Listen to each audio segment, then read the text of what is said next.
మహారాష్ట్ర ప్రజలు కాంగ్రెస్ పార్టీని తిరస్కరించారన్న కిషన్ రెడ్డికి కౌంటర్ ఇచ్చారు సీఎం రేవంత్.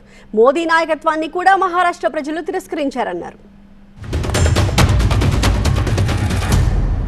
రేవంత్ రెడ్డి ప్రచారం పనిచేయలేదు. రేవంత్ రెడ్డి తెలంగాణ ప్రజలకు సంబంధించినటువంటి కోట్ల రూపాయలు ఆయన పార్టీ తరఫున వసూలు చేసి మహారాష్ట్రకు పంపించినా కూడా పనిచేయలేదనే విషయం అర్థం చేసుకోండి. అన్ని అసెంబ్లీలు ఓడిపోయినా నాందేడ్ పార్లమెంట్లో రవీంద్ర చౌహాన్ కాంగ్రెస్ పార్టీ గెలిచింది.